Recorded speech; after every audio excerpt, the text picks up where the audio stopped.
Es muy fácil ser humilde cuando uno permanece constantemente en la presencia de un Dios santo.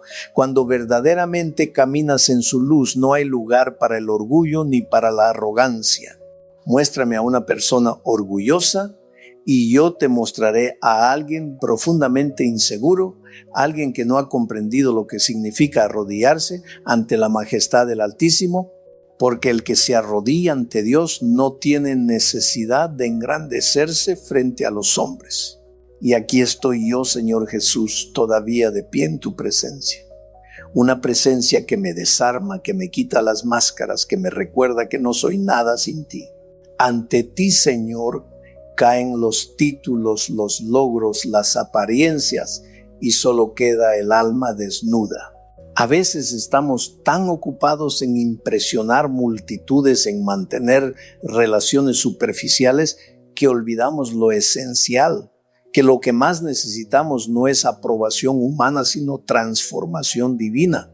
Es momento de detenerse, de dejarse examinar por Él, de permitir que su mirada penetre hasta lo más hondo del alma. Lo que más debería preocuparnos no son los grandes fracasos, sino vivir una vida superficial, plana, cómoda. Esa vida que dice, a mí me va bien, no tengo grandes problemas, cuando en realidad por dentro estamos vacíos, desorientados, sin propósito. Déjame decirte algo, con todo el amor que puedo. Si no estás siendo procesado por Dios, si no estás pasando por valles, por pruebas, por sacudidas internas, es muy probable que aún no hayas descubierto tu verdadero propósito. Porque Dios no pule a quien no va a usar. Dios no refina oro falso. Él trabaja en quienes quiere usar para cosas grandes porque está buscando administradores de sus graneros. Y cuando pasas por tiempos de escasez, de necesidad, de incertidumbre, Él te observa. Observa si todavía sonríes, si tu alegría no depende de tu cuenta bancaria, si tu gozo no se evapora cuando falta el pan. Observa si tus hijos siguen agradeciendo aun cuando hay poco sobre la mesa, porque si puedes ser fiel en lo poco, entonces Él dice, este puede administrar mis graneros. Este puede sostener una red repleta de peces sin perder el corazón. Dios observa tu fidelidad en la iglesia, en el lugar secreto, en el anonimato. Tal vez te puso a servir en un rincón donde nadie te ve, donde nadie te aplaude, donde nadie parece darte las gracias, pero Él sí te observa. Mira tu actitud, si eres obediente, si eres constante, si eres fiel. Y entonces se cumple lo que dice la palabra, al que es fiel en lo poco, Dios lo pone sobre mucho. Pero escúchame bien, nunca he visto a alguien que no haya aprendido a obedecer en lo secreto, que no haya servido en lo pequeño, subir de repente como en un elevador hacia el mucho. Eso no pasa, no va a pasar. Es ley espiritual, es matemática del reino, está escrito. A veces observo cómo algunas personas salen de iglesias, de ministerios, de empresas y cómo salen. Y yo ya sé con tristeza cómo les va a ir, porque yo también pasé por ahí, lo viví. Y una de las cosas que más me dolería como padre espiritual es ver a otros sufrir lo mismo que yo sufrí por no haber entendido los tratos de Dios. ¿Qué padre desea que sus hijos repitan su pobreza espiritual o emocional? Ningún padre con corazón, ninguno que ame de verdad. Y lo más triste es ver gente con espíritu de mosquito, gente que solo pica, critica, murmura y luego desaparece. Y yo sé que esas personas lamentablemente no regresan, porque cuando uno se quema con el fuego de la prueba y huye sin comprender, queda con olor a chamuscado y no entiende que ese fuego era parte del propósito. Por eso te digo hoy, agradece este tiempo, agradece el proceso. Porque el propósito no es que cumplas tus sueños, sino que camines con el Dios que te dio esos sueños. A veces Dios nos lleva por un embudo, por un valle oscuro, angosto, incómodo, para que nos encontremos con Él. Y desde ese encuentro profundo, verdadero, es mucho más fácil luchar contra el orgullo. Ya no necesitas demostrar nada, te basta con estar en Él. Cuando vives así, mantienes la humildad, te vuelves sencillo. Puedes incluso hacer bromas sobre tus errores, sobre tus torpezas, porque sabes que estás en proceso, porque aunque cueste, aunque duela, estás creciendo cada día un poco más. Cada día caminando hacia la estatura de la plenitud de Cristo. Y sí, me falta mucho. Y seguiré creciendo hasta que Cristo venga o hasta que llegue el momento de cerrar mis ojos por última vez, porque mientras haya vida hay propósito. ¿Lo crees tú? ¿De verdad crees que tienes un propósito de parte de Dios? ¿Quién lo cree? Levanta tu mano donde estés, decláralo. Tengo propósito. Dios me está moldeando. Él es el alfarero. Y como buen alfarero, te va a desarmar, te va a volver a armar, te va a tallar, va a tomar el cincel y va a quitar esas partes ásperas, esas actitudes que no reflejan su carácter. Y cuando eso pase, agradece, porque es señal de que Dios no ha terminado contigo. Hay veces en las que yo le digo al Señor, no quiero volver a pasar por esto otra vez. Y Él me responde con amor, aún no pasaste bien la prueba, hijo, toca repetirla. Y ahí es cuando me doy cuenta que todavía me falta, porque reaccioné en la carne y no en el espíritu. Y la carne, hermanos, la carne no quedó enterrada para siempre en las aguas del bautismo. Aquí estamos todos con carne, algunos con más carne que otros, pero carne al fin. Así que la lucha es constante, cada día. Y a veces, ante la misma situación que ya viviste antes, Dios te da otra oportunidad. Y esta vez reaccionas en el espíritu, no en la carne. Y cuando eso ocurre, cuando no explotas, cuando no gritas, cuando eliges la paz, hay una satisfacción mucho más profunda. Porque sí, reaccionar en la carne a veces da placer momentáneo. Se lo dije, le canté las 40.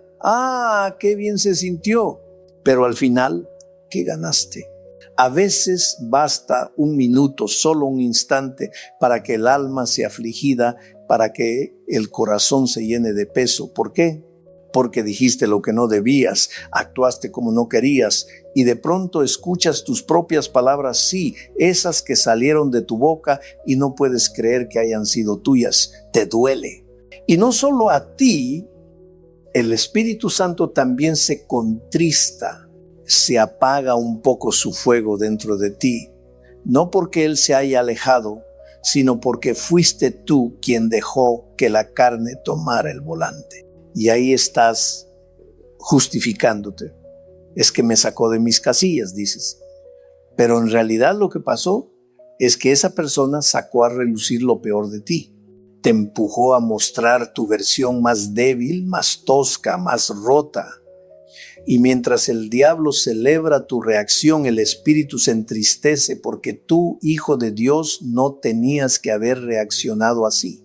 No tenías que responder con ira, con ofensa, con altanería. No era necesario. Porque el verdadero poder no está en dominar al otro, sino en dominarte a ti mismo. Y entonces, ¿qué revelan tus reacciones? ¿Qué dice tu boca cuando alguien te hiere? Lo que sale de ti cuando te aprietan, cuando te empujan, cuando te provocan, eso muestra lo que hay dentro.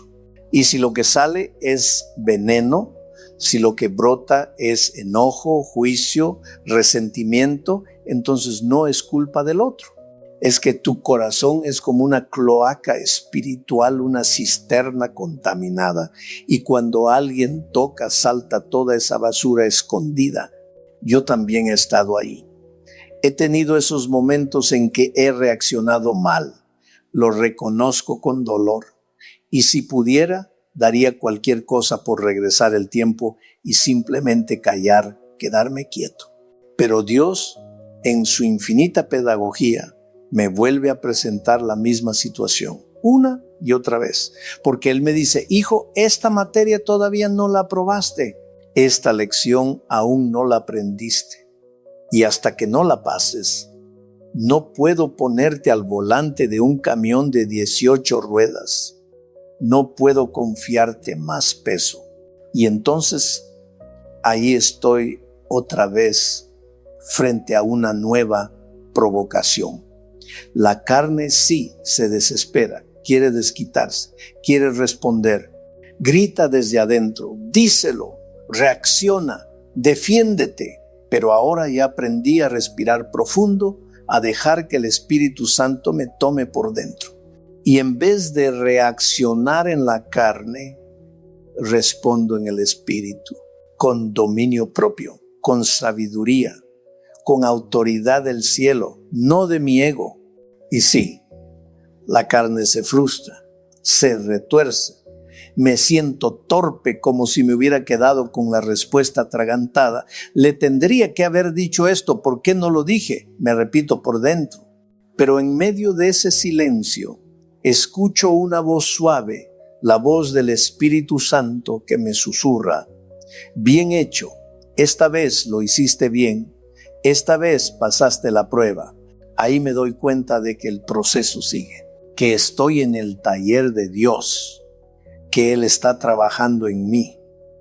Y comprendo de todo corazón que los sueños de Dios siempre son mejores que los míos, porque mientras yo imaginaba que lo máximo que podía lograr era ser cantante, Dios soñaba algo mucho más grande.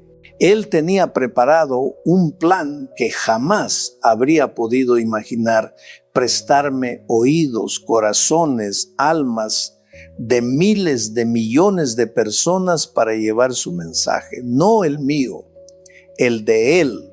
Y cuando pienso en eso me estremezco, porque lo que Él me dio, lo que Él preparó para mí, no lo cambiaría por nada del mundo, nada. Ni siquiera por aquello que yo creía que era mi gran sueño. Por eso es tan importante entender que recibir una túnica de colores, una señal de favor, de elección, de promesa, no significa que estemos listos. No confundamos el llamado con la madurez, porque hermanos, escúcheme bien, la estupidez también sabe vestirse con trajes caros. Puede llevar corbata, perfume fino y aún así no estar lista para cargar el propósito de Dios. Miremos a José, el del Génesis. Su padre Jacob lo amaba de manera especial y ese amor era evidente. Le regaló una túnica de colores, un traje de diseño, una prenda que ninguno de sus otros 11 hermanos tenía. ¿Qué significaba eso? Que era el escogido, el hijo consentido, el niño mimado de la vejez. José jamás tuvo que preguntarse si su padre lo amaba, porque el amor de Jacob por él era obvio, palpable, hasta escandaloso. Me imagino a José durmiendo más que sus hermanos, jugando más, trabajando menos, salía con la suya en todo. Jacob lo favorecía descaradamente, mientras sus hermanos se vestían con lo que encontraban en los descuentos de jubilado los martes. José caminaba como si llevara un traje de Prada. Y cómo no, cómo vestir con estilo a 12 muchachos en crecimiento con el sueldo de un nómada. Era imposible. Pero para José su padre hacía una excepción. Un traje de marca, de colores, que lo distinguía de todos. Y sin embargo esa túnica no era señal de madurez, sino de proceso pendiente. Porque el José del palacio aún no estaba formado. El José que gobernaría Egipto aún no existía. Antes de llegar ahí, tendría que pasar por pozos, por traiciones, por prisiones, por quebrantamientos. Pero ese se trataba de José. Y claro, Jacob, su padre, no reparaba en gastos. Si José decía, papá, quiero un traje de Prada, Jacob iba y lo conseguía. Porque en aquellos días la vestimenta no era solamente cuestión de moda, sino una manifestación visible del estatus, del lugar que ocupabas en la familia y en la sociedad. Y José tenía un traje, vaya traje, una túnica de muchos colores, una prenda que no dejaba lugar a dudas, yo soy el favorito. Ese vestido lo hacía sentir especial.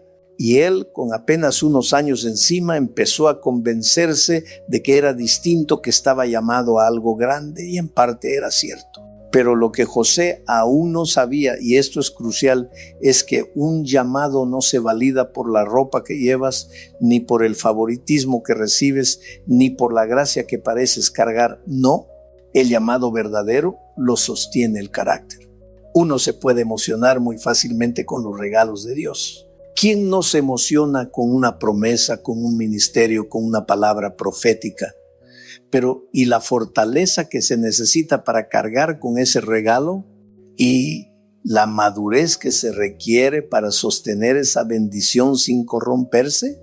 Porque sin el carácter de Dios, hermano querido, no se llega lejos. Sin el carácter de Dios no se puede disfrutar la bendición y mucho menos sostenerla. Por eso hay personas que nunca prosperan financieramente. Y lo digo con dolor, no con juicio.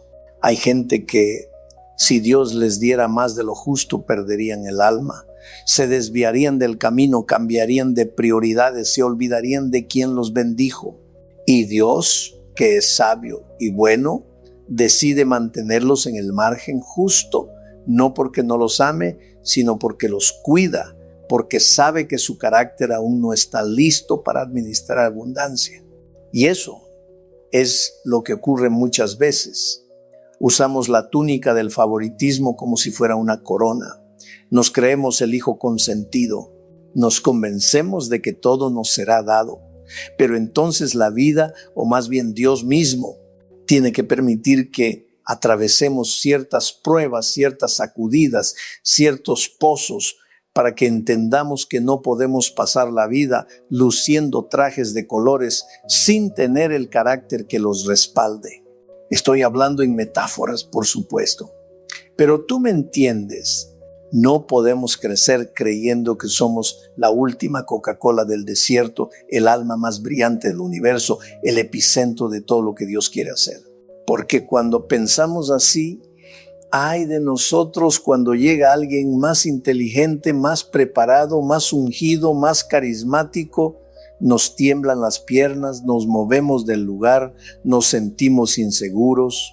Queremos ser los únicos con túnica, los únicos vestidos de Prada. Y debajo de ese traje de diseñador, muchas veces lo que realmente escondemos es miedo. Miedo a perder la posición, miedo a dejar de ser el preferido, miedo a que otro tome el lugar que creemos nos pertenece por derecho. Pero Dios no trabaja con derechos, trabaja con procesos, y esos procesos desnudan el alma. José no solo tenía una túnica llamativa, sino que también empezó a tener sueños. Y esos sueños, oh hermano, en aquella época no eran cualquier cosa, eran visiones proféticas, anuncios del cielo, revelaciones del futuro. José tenía sueños grandes, inmensos, pero no tenía el sentido común para manejarlos. Uno podría pensar que al recibir semejantes sueños se quedaría callado, los meditaría en su corazón como hizo María, pero no, José no hizo eso. José, joven, inexperto, ingenuo y quizá un poco creído, fue corriendo a contárselo a sus hermanos. ¿A quiénes? A esos mismos hermanos que ya lo envidiaban, a esos que no tenían túnica, a esos que ya lo miraban con celos. ¿Y qué hizo José? Los reunió. Sí, los llamó a todos y les dijo: escuchen mis sueños, muchachos. Soñé que estábamos todos en el campo, cada uno con su manojo de trigo, y de repente mi gavilla se levantó. Sí, mi manojo se alzó sobre los suyos, y los de ustedes se inclinaron todos, uno por uno, se inclinaron ante el mío. Imagínate el ambiente, como si eso fuera poco.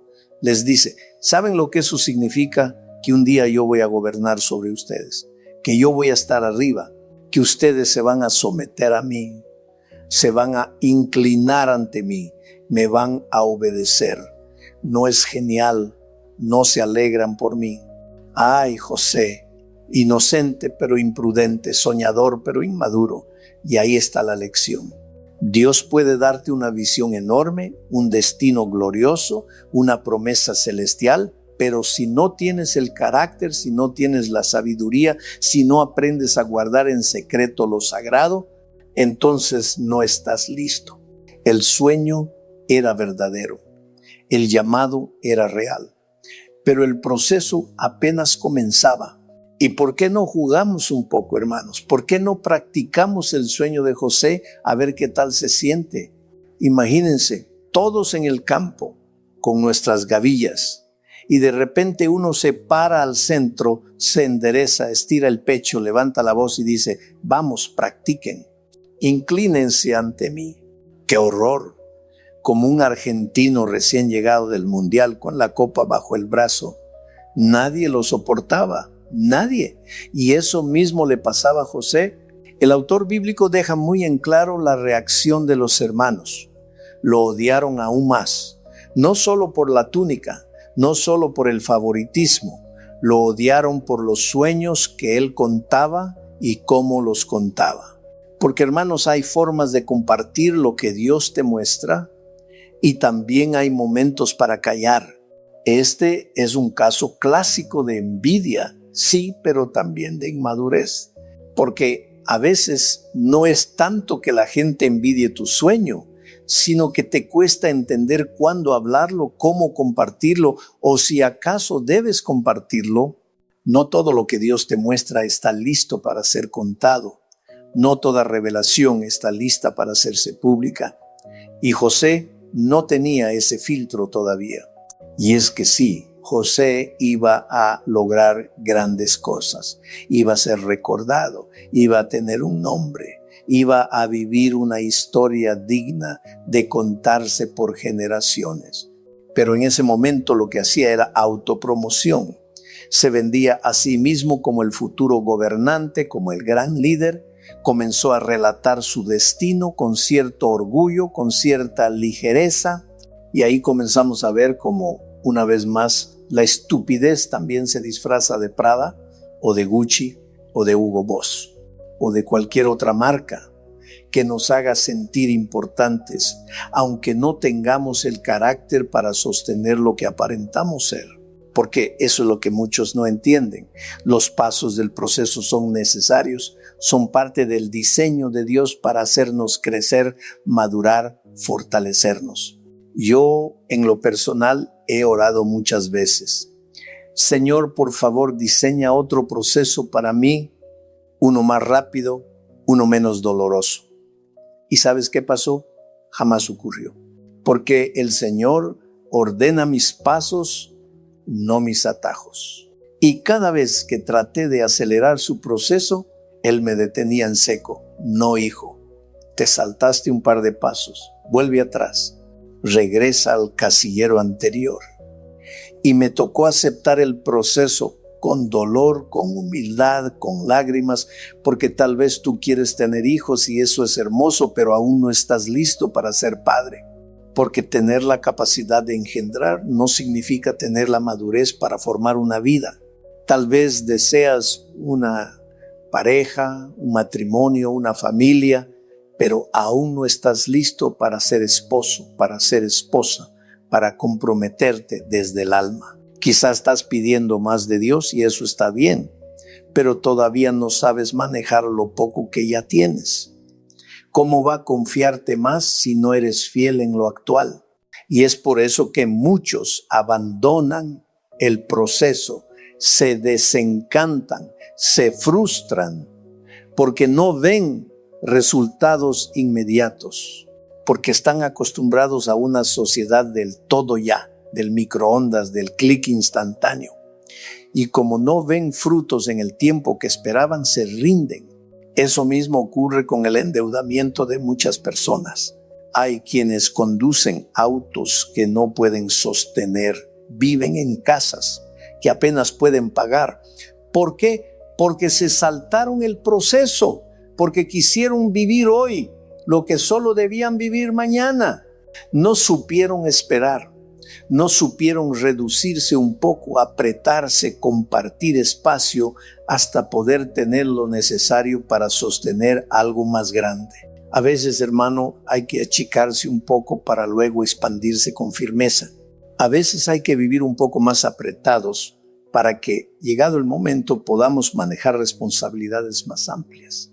Pero cuando alguien quiere saltarse el proceso, quiere vivir como rico sin haber sembrado como siervo, entonces cae en una trampa. Quizás este no sea el momento para tener el celular más caro o la casa más lujosa, y no estoy hablando de pecado, estoy hablando de peso.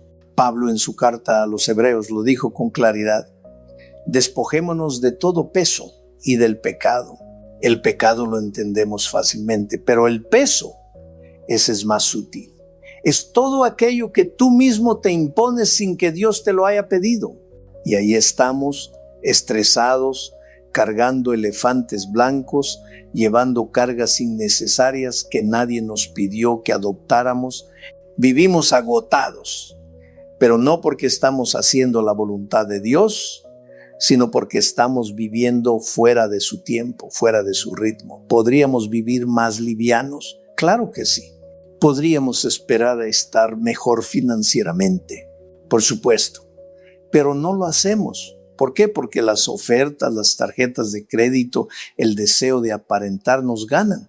Y entonces estamos atados no por maldad, sino por inmadurez. Amarrados a deudas de 50, 60, 70 años, y todo porque no supimos esperar, porque olvidamos que el roble imponente que soñamos está por ahora escondido dentro de una semilla, y esa semilla necesita tierra, necesita tiempo, necesita raíces antes de convertirse en árbol.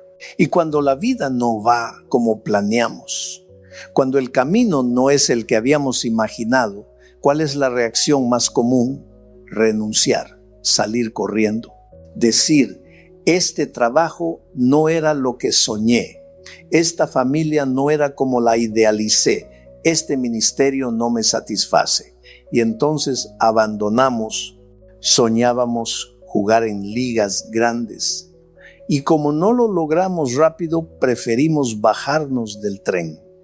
¿Para qué ser fiel en lo pequeño? ¿Para qué esperar? Mejor pensamos, tomamos el elevador, buscamos el atajo. Pero, ¿sabes? Hay mucha gente que vive así. Gente que siempre está tomando el elevador, que no quiere subir peldaño por peldaño. Y el problema es que cuando uno vive buscando atajos, forma un patrón de vida. Y ese patrón genera personas que empiezan algo, lo abandonan, inician otra cosa, fracasan, van de fracaso en fracaso, no porque no tengan talento, sino porque nunca se quedaron el tiempo suficiente para ser procesados. Y entonces uno los ve, son los que en 2 o 3 meses quieren lograr lo que otros construyeron en años. Son los que cambian de trabajo, de pareja, de iglesia, de ciudad, buscando el lugar perfecto que en realidad no existe. Porque no se trata del lugar, del proceso, se trata del proceso que rehusaron vivir. Y de pronto no se sabe más nada de ellos. Se desvanecen, desaparecen de la congregación, dejan el ministerio, y cuando alguien pregunta responden: Dios me cambió el llamado, me dio otra asignación.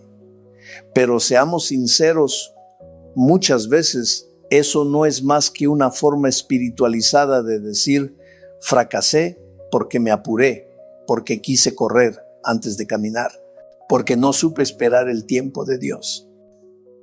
Hermanos, escúchenme con atención.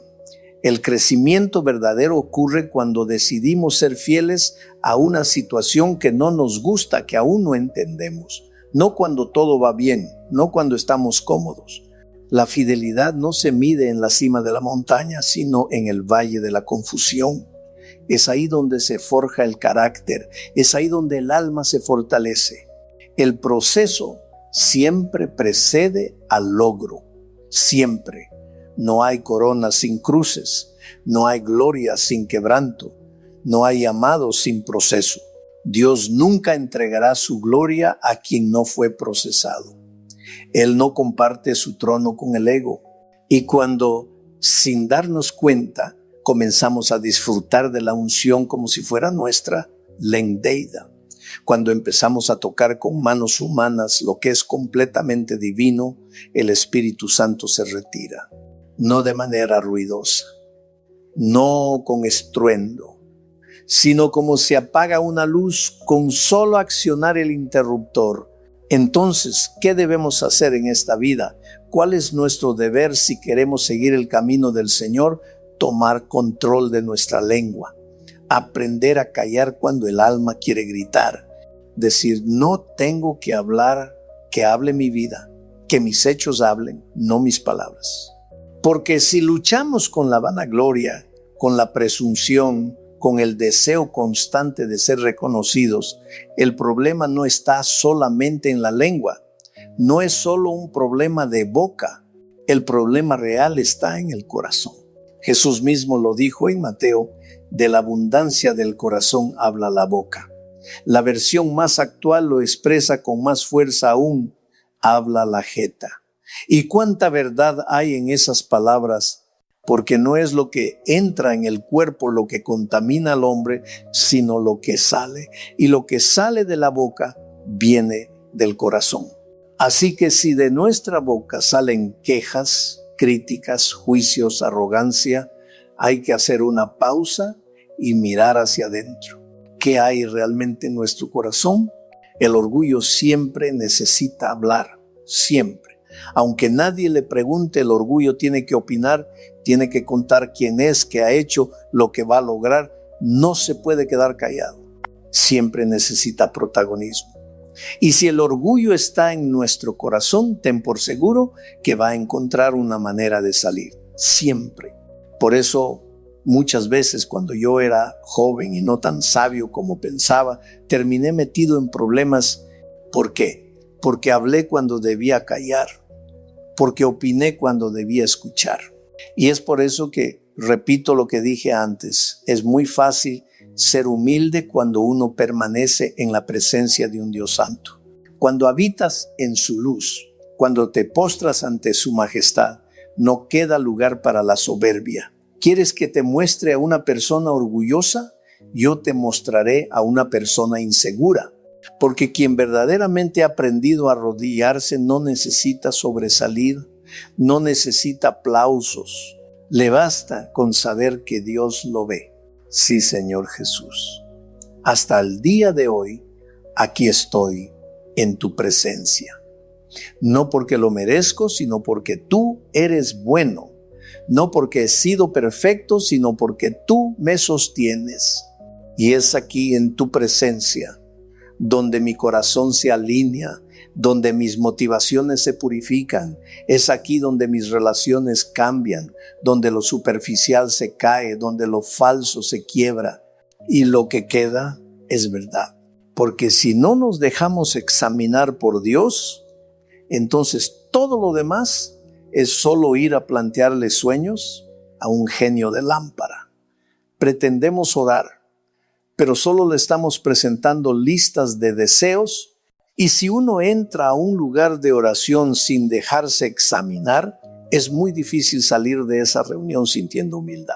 Ahora bien, ¿cómo vencí yo al orgullo del muchacho que fui para convertirme en el hombre que hoy soy? No fue porque me volví más santo, no.